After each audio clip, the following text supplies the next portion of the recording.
ਤੁਹਾਡਾ ਸਵਾਗਤ ਹੈ ਪ੍ਰੋਗਰਾਮ ਸੱਚੇ ਸੱਚ ਵਿੱਚ। ਡਾਕਟਰ ਸਾਹਿਬ ਸਾਡੇ ਕੋਲ ਇੱਕ ਟਿੱਪਣੀ ਆਈ ਹੈ ਵਿਰਾਸਤ ਖਾਲਸਾ ਤੋਂ ਅਨੰਦਪੁਰ ਸਾਹਿਬ ਸੰਬੰਧੀ ਸਾਡੇ ਵੱਲੋਂ ਪ੍ਰੋਗਰਾਮ ਸੱਚੋ ਸੱਚ ਵਿੱਚ ਪ੍ਰਗਟਾਏ ਵਿਚਾਰਾਂ ਸੰਬੰਧੀ ਕਲਕੱਤਾ ਤੋਂ ਮਨੋਜ ਪਾਂਡੇ ਜੀ ਦੀ ਹੈ।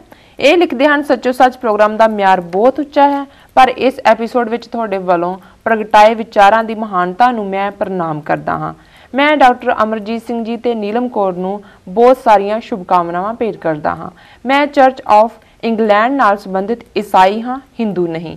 ਮੈਂ ਸਿੱਖ ਧਰਮ ਅਤੇ ਖਾਲਿਸਤਾਨ ਦਾ ਬਹੁਤ ਵੱਡਾ ਹਮਾਇਤੀ ਹਾਂ ਅਤੇ ਸਿੱਖਾਂ ਦਾ ਬਹੁਤ ਸਤਿਕਾਰ ਕਰਦਾ ਹਾਂ। ਹਾਂਜੀ ਡਾਕਟਰ ਸਾਹਿਬ, ਸਭ ਤੋਂ ਪਹਿਲਾਂ ਤਾਂ ਸਾਡੇ ਲਈ ਇਹ ਖੁਸ਼ੀ ਦੀ ਗੱਲ ਹੈ ਕਿ ਸਾਡੇ ਇਸ ਪ੍ਰੋਗਰਾਮ ਦੀ ਪਹੁੰਚ ਸਾਡੇ ਸਿੱਖ ਵੀਰਾਂ ਭੈਣਾਂ ਤੋਂ ਇਲਾਵਾ ਡਾਬਰ ਆਮਲੇ ਤਾਂ ਹੈ ਹੀ ਨੇ, ਉਹ ਤਾਂ ਮੋਨੀਟਰ ਕਰਦੇ ਨੇ, ਪਰ ਜੇ ਭਾਰਤ ਦੇ ਨਕਸ਼ੇ ਵਿੱਚ ਬੈਠਾ ਇੱਕ ਈਸਾਈ ਵੀਰ ਕਲਕੱਤੇ ਤੋਂ ਜੀ ਇਸ ਪ੍ਰੋਗਰਾਮ ਨੂੰ ਦੇਖਦਾ ਹੈ, ਉਸ ਦੀ ਤਾਰੀਫ ਕਰਦਾ ਹੈ ਔਰ ਉਹਨਾਂ ਦਾ ਸੰਬੰਧ ਵੀ ਚਰਚ ਆਫ ਇੰਗਲੈਂਡ ਦੇ ਨਾਲ ਹੈ, ਤੇ ਸਾਡੇ ਲਈ ਮਾਣ ਵਾਲੀ ਗੱਲ ਹੈ ਜੀ।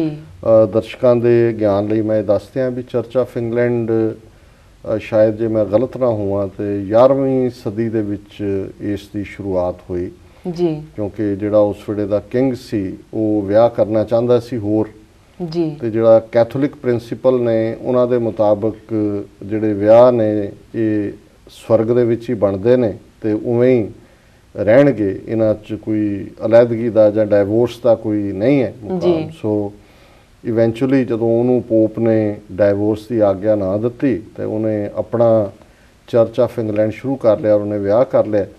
ਔਰ ਇਹੀ ਕਾਰਨ ਹੈ ਕਿ ਅੱਜ ਵੀ ਜਿਹੜਾ ਵੀ ਇੰਗਲੈਂਡ ਦਾ ਰਾਜਾ ਜਾਂ ਰਾਣੀ ਹੁੰਦੀ ਹੈ, ਜਿਵੇਂ ਅੱਜ ਕੁਈਨ ਹੈ ਜੀ, ਉਹ ਨਾਲ ਦੀ ਨਾਲ church of England the head ਵੀ ਹੁੰਦੀ ਹੈ। ਔਰ ਯੂਕੇ ਦੇ ਵਿੱਚ ਇੰਗਲੈਂਡ ਦੇ ਵਿੱਚ ਜਿਹੜੇ ਬਹੁਤ ਸਾਰੇ ਈਸਾਈ ਨੇ ਉਹਨਾਂ ਦਾ ਸੰਬੰਧ ਚਰਚ ਆਫ ਇੰਗਲੈਂਡ ਨਾਲ ਹੈ ਔਰ ਉਹ ਵੈਟੀਕਨ ਨੇ ਫਿਰ ਪੋਪ ਨੇ ਉਹ ਜਿਹੜਾ ਉਸ ਵੇਲੇ ਦਾ ਬਾਦਸ਼ਾਹ ਸੀ ਚਰਚ ਆਫ ਇੰਗਲੈਂਡ ਜਿਹਨੇ ਬਣਾਇਆ ਉਹਨੂੰ ਐਕਸਕਮਿਊਨੀਕੇਟ ਕਰ ਦਿੱਤਾ ਸੀ, ਖਾਰਜ ਕਰ ਦਿੱਤਾ ਸੀ ਈਸਾਈਅਤ ਤੋਂ ਜੀ ਜੀ। ਪਰ ਕਿਉਂਕਿ ਅੰਗਰੇਜ਼ 200-250 ਸਾਲ ਹਿੰਦੁਸਤਾਨ ਦੇ ਵਿੱਚ ਰਹੇ, ਸੋ ਚਰਚ ਆਫ ਇੰਗਲੈਂਡ ਦਾ ਉੱਥੇ ਵੀ ਪ੍ਰਭਾਵ ਹੋਇਆ। ਮੂਲ ਤੌਰ ਦੇ ਉੱਤੇ ਤਾਂ ਸਾਰੀ ਫਿਲਾਸਫੀ ਇੱਕੋ ਹੀ ਹੈ ਜੀ, ਅਲਟੀਮੇਟਲੀ ਗੋਡ ਔਰ ਜੀਸਸ ਐਜ਼ ਦਾ ਸੇਵੀਅਰ, ਪਲੱਸ ਜਿੰਨੀਆਂ ਵੀ ਇਹਨਾਂ ਦੀਆਂ ਅਲੱਗ-ਅਲੱਗ ਡਿਨੋਮੀਨੇਸ਼ਨਸ ਨੇ ਜੀ ਉਹ ਜਿਹੜਾ ਆਪਣੇ ਤਰੀਕੇ ਦੇ ਨਾਲ ਈਸਾਈਅਤ ਦੀ ਇੰਟਰਪ੍ਰੀਟੇਸ਼ਨ ਕਰਦੀਆਂ, ਬਾਈਬਲ ਦੀ ਇੰਟਰਪ੍ਰੀਟੇਸ਼ਨਸ ਕਰਦੀਆਂ, ਕੁਛ ਅੱਗੋਂ ਗੋਸਪਲਸ ਨੇ ਜੀ ਉਹਨਾਂ ਦੀ ਇੰਟਰਪ੍ਰੀਟੇਸ਼ਨ ਕਰਦੀਆਂ।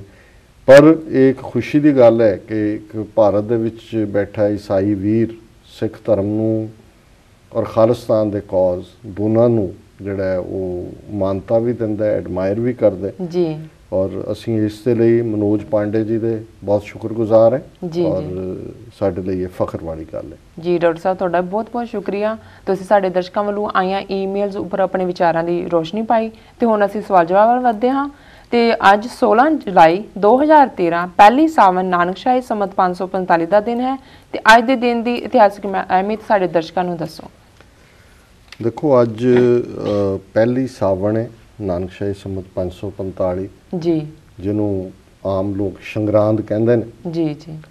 ਹਾਲਾਂਕਿ ਸੰਗਰਾਂਦ ਐਜ਼ ਏ ਕਨਸੈਪਟ ਇਹਦੀ ਕੋਈ ਸਿੱਖੀ ਦੇ ਵਿੱਚ ਪ੍ਰਵਾਨਗੀ ਨਹੀਂ ਹੈ, ਪਰ ਕਿਉਂਕਿ ਮਹੀਨੇ ਦੀ ਸ਼ੁਰੂਆਤ ਹੈ ਫਸਟ ਡੇ ਔਰ ਉਸ ਖਿੱਤੇ ਦੇ ਵਿੱਚ ਜਿਹੜੇ 12 ਮਹੀਨੇ ਸੀ ਗੁਰੂ ਨਾਨਕ ਸਾਹਿਬ ਤੋਂ ਪਹਿਲਾਂ ਵੀ ਜੀ, ਉਹ ਚੇਤ, ਵਿਸਾਖ, ਜੇਠ, ਹਾੜ, ਸਾਵਣ, ਭਾਦੋ, ਅੱਸੂ, ਕੱਤਕ, ਮੱਘਰ, ਪੋਹ, ਬਾਂ, ਫੱਗਣ ਜੀ ਇਹੀ ਇਸਤੇਮਾਲ ਹੁੰਦੇ ਸੀ ਜੀ। ਕੈਲਕੂਲੇਸ਼ਨ ਬਿਕਰਮੀ ਕੈਲੰਡਰ ਦੀ ਸੀ, ਡੇਟਾਂ ਬਦਲਦੀਆਂ ਰਹਿੰਦੀਆਂ ਸੀ ਜੀ। ਤੇ ਫਿਰ ਕਿਉਂਕਿ ਮੌਸਮ ਪੰਜਾਬ ਦੇ ਵਿੱਚ ਜਿਹੜੀਆਂ 6 ਰੁੱਤਾਂ ਨੇ ਉਹ ਆਪਣੇ ਪੂਰੇ ਜੋਬਨ ਦੇ ਨਾਲ ਆਉਂਦੀਆਂ ਜੀ, ਜੇਠ ਹਾੜ ਵਸੇ, ਜੇਠ ਹਾੜ ਤੱਪੇ, ਸਾਵਣ ਭਾਦੋ ਵਸੇ ਜੀ। ਹੁਣ ਜੇਠ ਹਾੜ ਦੀਆਂ ਜਿਹੜੀਆਂ ਗਰਮੀਆਂ ਨੇ ਜੀ ਉਹਨਾਂ ਦਾ ਉਹ ਜਿਹੜੇ ਉੱਥੇ ਰਹੇ ਨੇ ਉਹਨਾਂ ਨੂੰ ਵੀ ਪਤਾ ਹੈ। ਹੁਣ ਨਿਊਯਾਰਕ 'ਚ ਅੱਜ 100 ਦੇ ਨੇੜੇ ਤੇੜੇ ਟੈਂਪਰੇਚਰ ਸੀ ਕੱਲ ਵੀ, ਤਾਂ ਨਿਊਯਾਰਕਰਸ ਦਾ ਹਾਲ ਦੇਖੋ ਕੀ ਹੈ, ਉੱਥੇ ਇੱਦਾਂ ਪੂਰੇ 2 ਮਹੀਨੇ ਐਵੇਂ ਹੀ ਰਹਿੰਦਾ ਜੀ। ਤੇ ਫਿਰ ਜਦੋਂ ਸਾਵਣ ਦੀ ਆਮਦ ਹੁੰਦੀ ਸੀ, ਸਾਵਣ ਨਾਲ ਜੁੜੀਆਂ ਹੋਈਆਂ ਸੱਭਿਆਚਾਰਕ ਗੱਲਾਂ ਵੀ ਨੇ ਜੀ, ਖੀਰ ਪੂੜਿਆਂ ਦੀ ਗੱਲ ਵੀ ਹੈ ਜੀ ਜੀ। ਚਾਰ ਚਫੇਰੇ ਮੱਛਰਾਂ ਦੀ ਭੀਣ ਭਿਣ ਵੀ ਹੈ ਕਿਉਂਕਿ ਪਾਣੀ ਹੈ, ਮੀਂਹ ਆਏ, ਮੌਨਸੂਨ ਕੇਰਲਾ ਤੋਂ ਨਿਕਲੀ 45 ਦਿਨ ਲੱਗਦੇ ਸੀ ਪਹੁੰਚਦੇ ਆ। तो फिर असी जदों वो सारी हरियावल की गल करते हैं, इवन गुरु नानक साहब ने भी 12वां जिहड़ा तुखारी दे विच गुरु अर्जन साहब का 12वां माह है, तुखारी दे विच ਉਸ ਬਾਹਰ ਇਲਾਕੇ 'ਚ ਨਨਕਾਣਾ ਸਾਹਿਬ ਬਾਹਰ ਦਾ ਏਰੀਆ ਸੀ ਜੀ ਕਿ ਕਿਵੇਂ ਜਿਹੜੇ ਨੇ ਫੁੱਲ ਖਿੜ ਰਹੇ ਨੇ, ਚੇਂਜਸ ਕੀ ਵੈਦਰ 'ਚ ਹੋ ਰਹੀਆਂ ਜੀ ਜੀ।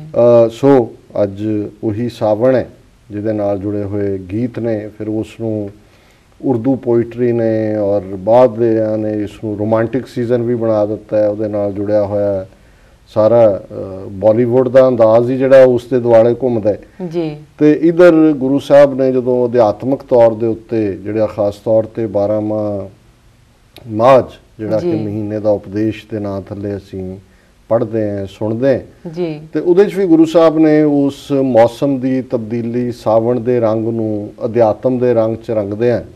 ਸਾਵਣ ਸਰਸੀ ਕਾਮਣੀ ਚਰਨ ਕਮਲ ਸਿਉ ਪਿਆਰ, ਮਨ ਤਨ ਰੱਤਾ ਸੱਚ ਰੰਗ ਇੱਕੋ ਨਾਮ ਆਧਾਰ ਜੀ। ਸੋ ਇਹ ਪੂਰਾ ਲੰਬਾ ਸ਼ਬਦ ਹੈ, ਬਟ ਇਸ ਨੂੰ ਵੀ ਰਸ ਭਰਪੂਰ ਔਰ ਉਹੀ ਜਿਹੜੀ ਕਾਮਣੀ ਹੈ, ਰੱਬ ਦੇ ਨਾਲ ਜੁੜੀ ਹੋਈ ਰੂਹ ਹੈ ਜਿਹੜੀ ਚਰਨ ਕਮਲ ਸਿਉ ਪਿਆਰ, ਮਨ ਤਨ ਰੱਤਾ ਸੱਚ ਰੰਗ ਇੱਕੋ ਨਾਮ ਆਧਾਰ, ਕਿ ਮਨ ਤੇ ਤਨ ਉਸ ਪਿਆਰੇ ਦੇ ਰੰਗ 'ਚ ਰੰਗਿਆ ਹੋਇਆ ਹੈ, ਨਿਰੰਕਾਰ ਦੇ, ਤੇ ਜੀਵਨ ਦਾ ਸਹਾਰਾ ਆਸਰਾ ਜਿਹੜਾ ਹੈ ਉਹ ਸਿਰਫ ਤੇ ਸਿਰਫ ਨਾਮ ਹੈ। ਵਿਖਿਆ ਰੰਗ ਕੁੜਾਵਿਆ ਦਿਸਣ ਸਭੇ ਛਾਰ, ਬਾਕੀ ਸਾਰੇ ਇਹ ਜ਼ਹਿਰ ਦੇ ਰੰਗ ਨੇ, ਕੂੜੇ ਨੇ। ਸੋ ਅਸੀਂ ਇਸ ਪਹਿਲੀ ਸਾਵਣ ਦੀ ਆਮਦ ਦੇ ਮੌਕੇ ਜੀ ਸਾਵਣ ਦੇ ਰੰਗ ਨੂੰ ਵੀ ਸ਼ੇਅਰ ਕੀਤੇ ਜੀ ਜੀ। ਹਿਸਟੋਰੀਕਲੀ ਸਾਡੇ ਲਈ ਅੱਜ ਇੱਕ ਬੜਾ ਟੱਚਿੰਗ ਦਿਨ ਵੀ ਹੈ ਜਦੋਂ ਅਸੀਂ ਸ਼ਹਾਦਤਾਂ ਦੀ ਲੰਬੀ ਹਿਸਟਰੀ ਦੀ ਗੱਲ ਕਰਦੇ ਹਾਂ ਜੀ।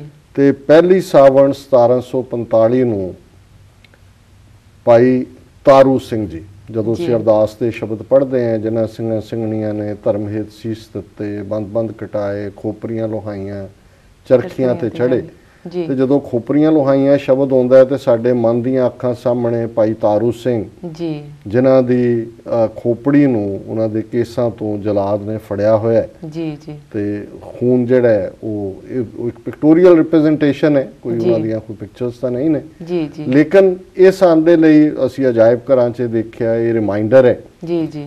ਔਰ ਇੱਕ ਅਫਸੋਸ ਦੀ ਗੱਲ ਹੈ ਕਿ ਅੱਜ ਅਸੀਂ ਜਦੋਂ ਮਾਵਾਂ ਆਪਣੇ ਛੋਟੇ ਛੋਟੇ ਬੱਚਿਆਂ ਦੇ ਕੇਸ ਕਤਲ ਕਰਵਾ ਦਿੰਦੀਆਂ ਨੇ ਕਿ ਜੀ ਸਾਂਭੇ ਨਹੀਂ ਜਾਂਦੇ ਜੀ, ਪਿਓ ਜਿਹੜੇ ਨੇ, ਜੇ ਮਾਂ ਸਿੱਖੀ 'ਚ ਰੱਖਣਾ ਚਾਹੁੰਦੀ ਹੈ ਤੇ ਪਿਓ ਨੂੰ ਲੱਗਦਾ ਹੈ ਕਿ ਇਹ ਵਾਧੂ ਦੀਆਂ ਮੁਸ਼ਕਲਾਂ ਦਾ ਥਾਂ ਹੈ ਜੀ, ਤੇ ਉਹਨਾਂ ਨੂੰ ਕਿਉਂ ਭੁੱਲ ਜਾਂਦਾ? ਉਹੀ ਘਰਾਂ ਦੇ ਵਿੱਚ ਜਦੋਂ ਘਰ ਲੈ ਜਾਂਦੇ ਨੇ, ਗੁਰੂ ਗ੍ਰੰਥ ਸਾਹਿਬ ਦਾ ਪ੍ਰਕਾਸ਼ ਹੁੰਦਾ ਹੈ, ਅਰਦਾਸ ਸੁਣਦੇ ਆ, ਹਰਮੰਦਰ ਸਾਹਿਬ ਤੋਂ ਰੋਜ਼ਾਨਾ ਅਰਦਾਸ ਸੁਣਦੇ ਆ ਜੀ ਜੀ, ਤੇ ਇਹ ਸ਼ਬਦ ਉਹਨਾਂ ਨੂੰ ਕਿਉਂ ਯਾਦ ਨਹੀਂ ਆਉਂਦੇ ਜੀ ਕਿ ਉਹਨਾਂ ਨੇ ਭਾਈ ਤਾਰੂ ਸਿੰਘ ਵਰਗਿਆਂ ਨੇ ਆਪਣੀਆਂ ਖੋਪਰੀਆਂ ਲੋਹਾ ਲਈਆਂ ਜੀ, ਲੇਕਿਨ ਕੇਸ ਕਤਲ ਕਰਨ ਦੀ ਜਲਾਦ ਨੂੰ ਆਗਿਆ ਨਹੀਂ ਦਿੱਤੀ ਜੀ। ਇਤਿਹਾਸ ਤੋਂ ਸਾਡੇ ਦਰਸ਼ਕ ਵਾਕਿਫ ਨੇ। ਸੋ ਅੱਜ ਦਾ ਇਹ ਦਿਨ ਸਾਡੇ ਲਈ ਇਹ ਰਿਮਾਈਂਡਰ ਵੀ ਹੈ ਕਿ ਇਹ ਕੇਸ ਗੁਰੂ ਦੀ ਮੋਹਰ ਨੇ ਜੀ। ਔਰ ਭਰ ਜਵਾਨੀ ਦੇ ਵਿੱਚ 25-26 ਸਾਲ ਦੇ ਭਾਈ ਤਾਰੂ ਸਿੰਘ ਪੂਲਾ ਪਿੰਡ ਦੇ ਰਹਿਣ ਵਾਲੇ ਭਗਤ ਆਦਮੀ, ਜਿਹੜੇ ਆਪਣੀ ਦਸਾਂ ਨੌਆਂ ਦੀ ਕਿਰਤ ਕਰਦੇ, ਆਉਂਦਾ ਜਾਂਦਾ ਕੋਈ ਵੀ ਉਹਨਾਂ ਦੇ ਉਸ ਘਰ ਉਹਨਾਂ ਦਾ ਇੱਕ ਲੰਗਰਖਾਨਾ ਸੀ ਜੀ, ਇੱਕ ਰਿਹਾਇਸ਼ਗਾਹ ਸੀ, ਉਸ ਨੂੰ ਟਿਕਾਣਾ ਵੀ ਮਿਲਦਾ, ਮੁਸਾਫਰ ਨੂੰ ਗਰਮ ਪ੍ਰਸ਼ਾਦੇ ਵੀ ਮਿਲਦੇ, ਉਹਨਾਂ ਦੀ ਭੈਣ, ਉਹਨਾਂ ਦੀ ਮਾਤਾ ਸੇਵਾ ਦੇ ਵਿੱਚ ਅੱਠੇ ਪਹਿਰ ਲੱਗੇ ਰਹਿੰਦੇ ਜੀ। ਲੇਕਿਨ ਇਸ ਕਿਸਮ ਦੇ ਪਰਉਪਕਾਰੀਆਂ ਦਾ ਵੀ ਜਿਹੜਾ ਹੈ ਉਹ ਵਿਰੋਧ ਜਿਹੜੇ ਉਸ ਵੇਲੇ ਦੇ ਲੋਕ ਨੇ ਜਿਨ੍ਹਾਂ ਨੂੰ ਇਹ ਸੂਟ ਨਹੀਂ ਸੀ ਕਰਦਾ ਜੀ, ਸੋ ਉਹਨਾਂ ਨੂੰ ਗ੍ਰਿਫਤਾਰ ਕੀਤਾ ਜਾਂਦਾ। ਔਰ ਉਹਨਾਂ ਦੀ ਸ਼ਹਾਦਤ ਜਿਹੜੀ ਅੱਜ ਵੀ ਨੌਲੱਖਾ ਬਾਜ਼ਾਰ ਦੇ ਅੰਦਰ ਲਾਹੌਰ 'ਚ ਉਹ ਗੁਰਦੁਆਰਾ ਸਾਹਿਬ ਸ਼ਹੀਦ ਭਾਈ ਤਾਰੂ ਸਿੰਘ ਜੀ ਹੈ ਜਿਹੜਾ ਉਹਨਾਂ ਦੀ ਯਾਦ 'ਚ ਬਣੇ ਜੀ। ਤੇ ਕੇਸ ਕਤਲ ਕਰਵਾਉਣ ਤੋਂ ਉਹਨਾਂ ਨੇ ਜਦੋਂ ਉਹਨਾਂ ਨੂੰ ਜਾਨ ਬਚਾਉਣ ਦੇ ਲਈ ਆਪਸ਼ਨ ਦਿੱਤੀ ਗਈ ਤਾਂ ਉਹਨਾਂ ਨੇ ਖੋਪਰੀ ਉਤਰਵਾਣੀ ਕਬੂਲ ਕੀਤੀ ਜੀ। ਸੋ ਅੱਜ ਉਹਨਾਂ ਦਾ ਸ਼ਹੀਦ ਭਾਈ ਤਾਰੂ ਸਿੰਘ ਜੀ ਦਾ ਸ਼ਹੀਦੀ ਦਿਨ ਹੈ ਜੀ। 16 ਜੁਲਾਈ 1984 ਨੂੰ, ਇਹ ਲਗਭਗ 1 ਮਹੀਨਾ ਔਰ 10 ਕੁ ਦਿਨ ਨੇ ਦਰਬਾਰ ਸਾਹਿਬ ਤੇ ਹਮਲਾ ਹੋਏ ਨੂੰ। ਫੌਜ ਨੇ ਸੀਲ ਕੀਤਾ ਹੋਇਆ ਸੀ, ਕੋਈ ਆ ਜਾ ਨਹੀਂ ਸੀ ਸਕਦਾ ਹੈ, ਬਿਲਕੁਲ ਸਭ ਜਿਹੜਾ ਉਹਨਾਂ ਦਾ ਫੌਜ ਦਾ ਕੰਟਰੋਲ ਸੀ। ਤੇ ਬੀਬੀ ਰਜਿੰਦਰ ਕੌਰ ਮਾਸਤਾਰਾ ਸਿੰਘ ਦੀ ਡਾਟਰ ਸੀ, ਬਾਅਦ ਦੇ ਵਿੱਚ ਉਹਨਾਂ ਦਾ ਅਨਫੋਰਚੂਨੇਟ ਐਂਡ ਹੋਇਆ ਜੀ। ਉਹਨਾਂ ਨੇ ਲਗਭਗ 100 ਬੀਬੀਆਂ ਦਾ ਇੱਕ ਜਥਾ ਗੁਰਦੁਆਰਾ ਸ਼ਹੀਦਾਂ ਤੋਂ ਜੀ, ਉਹਨਾਂ ਨੇ ਕਿਹਾ ਹਰਮੰਦਰ ਦੁਨੀਆ ਭਰ ਦੇ ਲਈ ਖੁੱਲ੍ਹਾ ਹੈ, 4 ਦਰਵਾਜ਼ੇ ਨੇ, ਤੁਸੀਂ ਇਸ ਦੇ ਉੱਤੇ ਆ ਕੇ ਇਹ ਫੌਜੀ ਹਮਲਾ ਇਹਨੂੰ ਖੋਲੋ ਸੰਗਤਾਂ ਦੇ ਦਰਸ਼ਨਾਂ ਲਈ ਜੀ। ਸੋ ਬੀਬੀਆਂ ਨੇ ਇਹ ਸਾਬਤ ਕੀਤਾ ਹੈ ਕਿ ਵੀ ਕੁਰਬਾਨੀ ਚੋਂ ਘੱਟ ਨਹੀਂ ਨੇ। ਉਹ ਜਥਾ ਗੁਰਦੁਆਰਾ ਸ਼ਹੀਦਾਂ ਤੋਂ ਹਰਮੰਦਰ ਸਾਹਿਬ ਤੱਕ ਤਾਂ ਨਹੀਂ ਪਹੁੰਚਣ ਦਿੱਤਾ ਗਿਆ, ਉਹਨਾਂ ਦੀ ਗ੍ਰਿਫਤਾਰੀ ਹੋਈ। ਪਰ ਇਹ ਬੀਬੀ ਰਜਿੰਦਰ ਕੌਰ ਦਾ ਉਸ ਵੇਲੇ ਉਹ ਮੈਂਬਰ ਵੀ ਸਨ ਅਪਰ ਹਾਊਸ ਦੇ ਰਾਜ ਸਭਾ ਦੇ, ਇਹ ਬੜਾ ਬਹਾਦਰੀ ਵਾਲਾ ਐਕਟ ਸੀ। ਪਰ ਇਹਦੇ ਨਾਲ ਹੀ 16 ਜੁਲਾਈ 1985 ਦਾ ਦਿਨ ਹੈ ਜਿਸ ਦਿਨ ਸਿੱਖ ਹਿਸਟਰੀ ਦਾ ਇਹ ਕਹੋ ਕਿ ਵੀ ਇਸ ਦੌਰ ਦੇ ਜਦੋਂ ਗੱਦਾਰੀ ਦੇ ਰੋਲ ਦੀ ਗੱਲ ਸ਼ੁਰੂ ਹੁੰਦੀ ਹੈ ਤੇ ਇਹ ਦਿਨ ਸੀ ਕਿ ਹਰਚੰਦ ਸਿੰਘ ਲੌਂਗੋਵਾਲ ਉਸਨੇ ਰਾਜੀਵ ਗਾਂਧੀ ਨੂੰ ਚਿੱਠੀ ਲਿਖੀ ਕਿ ਜੀ ਮੈਂ ਜਿਹੜਾ ਪੰਜਾਬ ਸਮੱਸਿਆ ਦੇ ਲਈ ਕਿਸੇ ਵੀ ਸਮਝੌਤੇ ਲਈ ਤਿਆਰ ਹੈ।